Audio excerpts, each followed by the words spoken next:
Good evening. Do you feel more or less safe in Britain than you did a few years ago? The latest crime stats are out, and the UK, well, unfortunately, it's a playground for criminals. Crime rose a staggering 14% in the year ending December 2024. Do you remember stuff like this?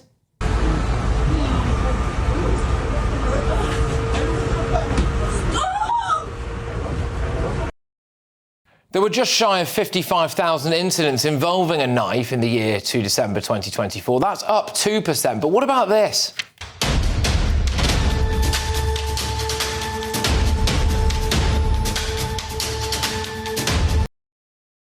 Pickpocketing up 50%. It's actually at the highest level since records began. Have you seen this potentially in your local shop? Because I certainly have.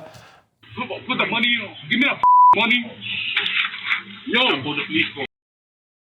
Yeah, theft up 13%. 2.9 million theft incidents in a year. Shoplifting is up. In fact, there were 500,000 offences. That's up 20%. Has something like this happened near you?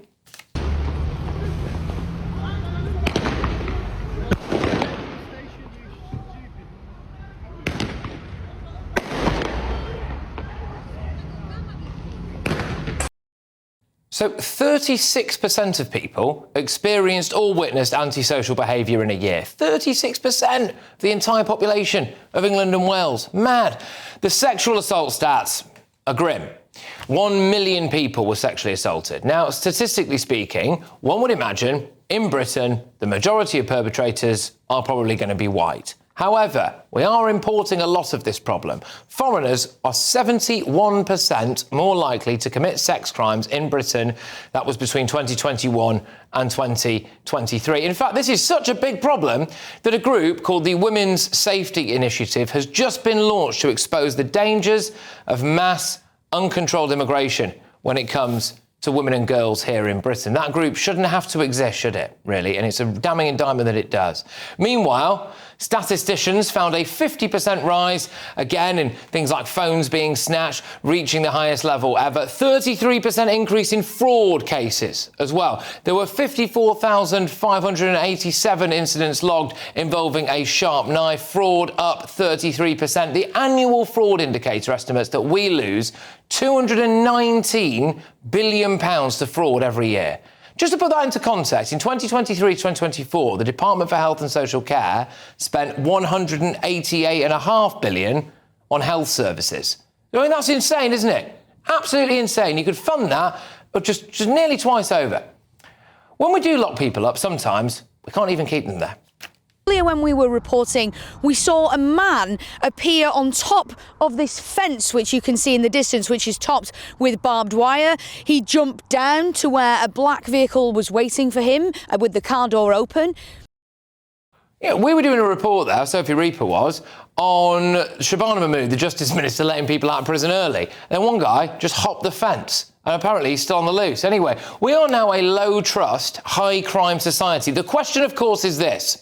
What do we do about it? Us blokes hate talking about a little thinning up top, and many of us settle with that balding look, but that wasn't for me, and that's why I went to Elite Hair, the world's leading hair loss clinic, and now I've had over 4,000 new hairs added to this barnet, and very soon I'm going to be rocking some brand new flowing locks, and you can too. So how does it work? Step 1, I sent the team a set of photos of my head. Step 2, I then spoke to one of the Elite Hair staff who looked through my photo submissions and worked out a treatment plan for me. Step 3, Elite Hair then organised accommodation and the treatment. I was at their state-of-the-art treatment centre in Istanbul, and their incredibly kind staff took me through the process, and before I knew it, I was in surgery. Elite Hair and their leading medical experts have specialised in pain-free treatments using the sleep deep method, and they really mean that. I felt incredibly relaxed the whole time, and I haven't felt any pain since. Check out Elite Hair using the link in the description. When you do, Elite Hair will provide you with a free personalised hair analysis. Then you'll join over 100,000 happy patients. Hit that link and start your hair growth journey like I did today. So, with that in mind, let's get the thoughts of my panel. We have got the former editor of London Evening Standard, Emily Sheffield. I've also got senior political correspondent at the Express, Christian Calgie, and ex-Labour Party advisor, Matthew Larser. Thank you very much for joining us this evening. Look, Christian, I'll start with you on this. What do we do about it? It's an epidemic. It is an epidemic, but it's an epidemic caused by not that very many people. Over 50% of crime in this country is caused by 10% of criminals, repeat offenders. We're talking about theft, we're talking about knife crime, we're talking about drug offences, repeat offenders. And if we got serious about that 10%, we could cut crime in half. Now, then you go back to the problem of the justice system being in complete chaos, prisons crumbling, not enough places. All right, but I'm yet to see any action by this Labour government about building more prisons, which frankly should be one of the top 2 or 3 priorities of any government, and then we could actually get serious about it. Of course, the other point to make is that our police are very active. They just seem to be policing completely the wrong things. They seem a lot more interested in policing free speech than they do in dealing with theft. Emily, welcome, by the way, to the panel. Pleasure to have you here. Thank you very much. What do you think we need to do about this? Because I don't think we can go on like this. I mean, people just over the road at the Marks and Spencer across here, you know, people are walking in there, they're just filling their boots and they're legging it, and we've seen people with weapons in there. You know, broad daylight. People don't care anymore, do they?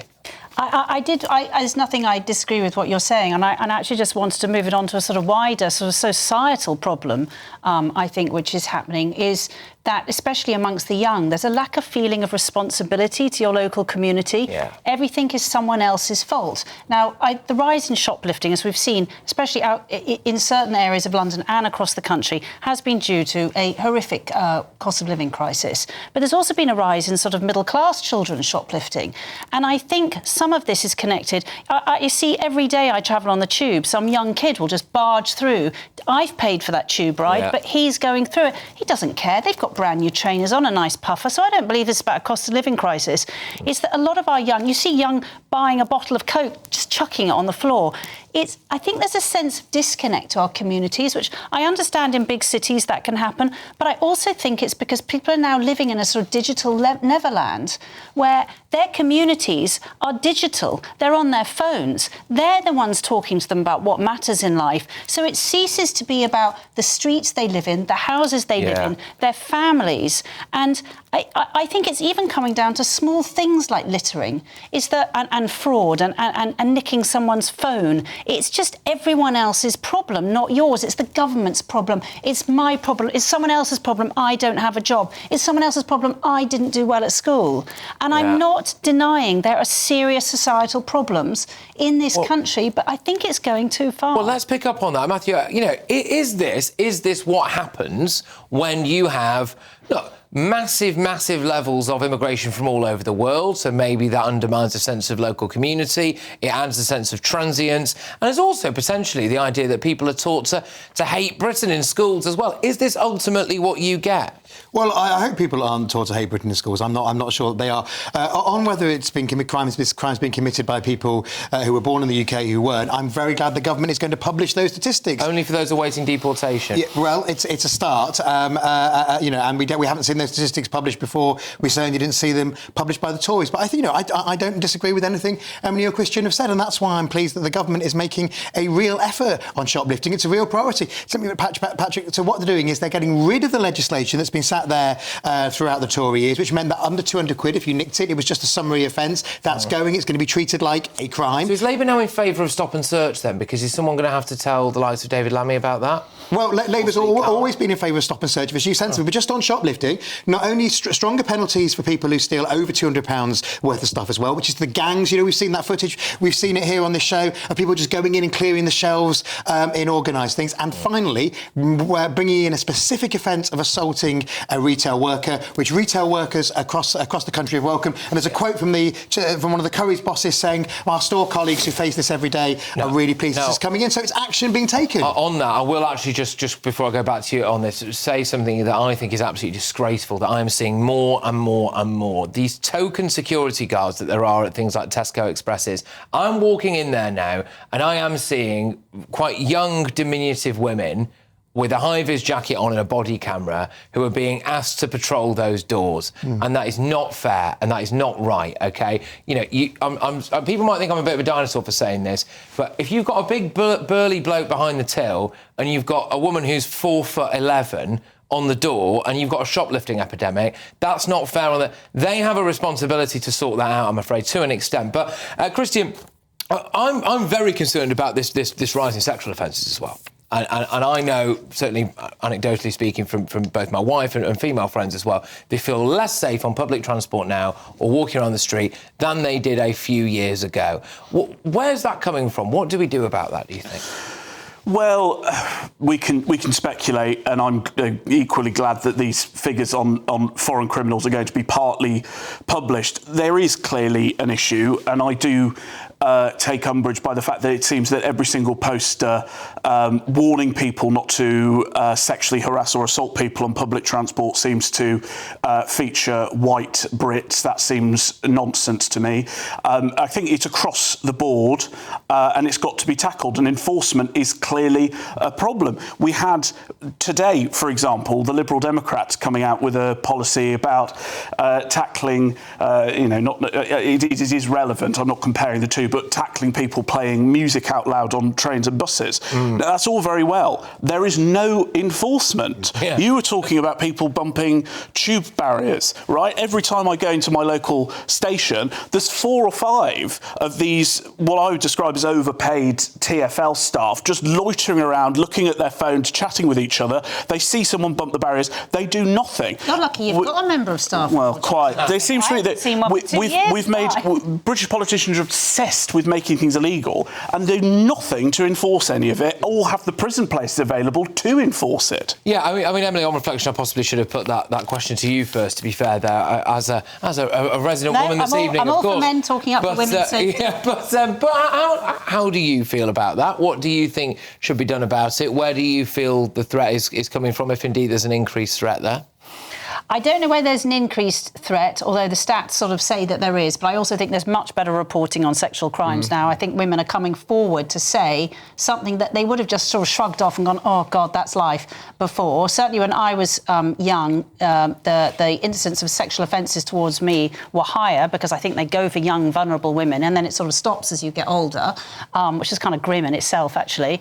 But I know from speaking to my niece's friends, I was genuinely, absolutely horrified at the stories they were telling me and how they were particularly targeted when they were walking home from school in their school uniforms. And these are men collected into big vans, pulling over and really scaring the hell out of these young girls. And I was like, wow, OK, I thought I dealt with quite a lot when I was young. I never felt like I was about to be put in the back of a van and gang raped in my school uniform. So I don't know where we stop it. Bobby's on the beat. Much more awareness. Let's just follow that on quickly because surely that's and enforcement, as you say. There's something missing here is the sentencing bill.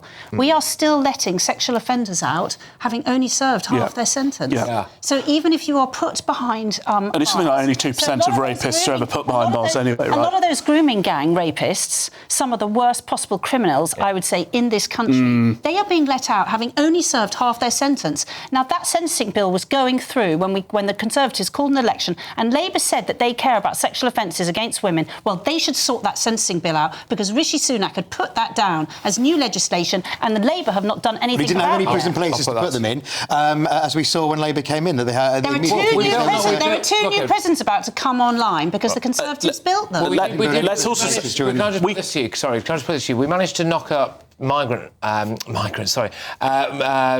Nightingale hospitals very, very quickly, right?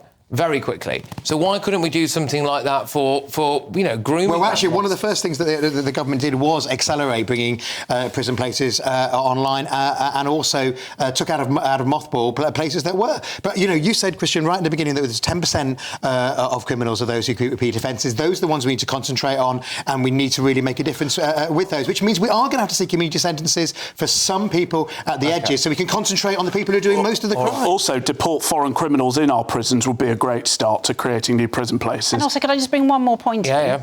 We've got a woman locked up because she put a tweet out. I don't agree with what she tweeted, but she did delete it. She's getting, 3 years? Yeah, a harsher sentence than some of those gang rapists. There are rapists who are getting out with less time than her. Yeah. That can't be right. I'm sorry. Well, look, I mean, again, as well, I think we've got rapid population growth. The fact that the bobbies on the beat have not increased in line with population. Is it really any wonder, or prison places, is it any wonder why we're seeing crime stats, devastating crime stats like we are today? Very keen to hear what your views are on this at home. If you're listening on the radio as well, get in touch on your your say, because I do think that the reality is that people feel less safe than they did a few years ago, and we need to stop it before it gets any worse.